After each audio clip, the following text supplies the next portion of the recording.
Embassy అంటే మనందరికీ తెలుసు కదా, కానీ అదే ఎంబసీ మన దౌత్యవేత్తల్ని కాకుండా దేశ డేటాని కాపాడితే? అదే ఈ డేటా ఎంబసీ డిజిటల్ సెక్యూరిటీని, అంతర్జాతీయ సంబంధాలను మార్చేబోతున్న ఒక కొత్త కాన్సెప్ట్. సింపుల్గా చెప్పాలంటే ఒక దేశపు డిజిటల్ బ్యాకప్ను నమ్మకమైన మరో దేశంలో భద్రపరచడం. ఇది కూడా అచ్చం మామూలు ఎంబసీలానే పనిచేస్తుంది, కాకపోతే ఇది డేటా కోసం, డిజిటల్ ప్రపంచం కోసం. అంటే ఆ డేటా మీద హోస్ట్ దేశానికి ఎలాంటి అధికారం ఉండదు, వాళ్లు దాన్ని ముట్టుకోలేరు, స్వాధీనం చేసుకోలేరు.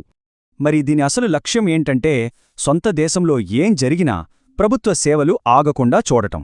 అంటే సైబర్ దాడులు, ప్రకృతి వైపరీత్యాల లాంటి టైంలో ఇదొక డిజిటల్ సేఫ్టీ నెట్ లాంటిది. రీసెంట్గా ఇండియా, యుఏఈ కూడా డేటా ఎంబసీల ఏర్పాటు గురించి ఆలోచిస్తున్నాయి. ఇది ఒక పెద్ద ముందడుగు. ఇందులో దేశానికి అత్యంత ముఖ్యమైన ఫైనాన్షియల్ డేటా, పబ్లిక్ రికార్డులు లాంటివి మాత్రమే ఉంటాయి. చూసారుగా, ఇది కేవలం మామూలు డేటా కాదు, దేశానికి అత్యంత వ్యూహాత్మకమైన సమాచారం.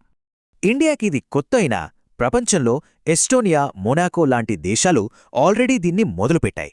అంటే డిజిటల్ ప్రపంచం పెరిగే కొద్దీ దేశ సరిహద్దులు, భౌతిక ఉనికితో పాటే వర్చువల్ ఉనికి కూడా అంతే ముఖ్యమవుతుందా?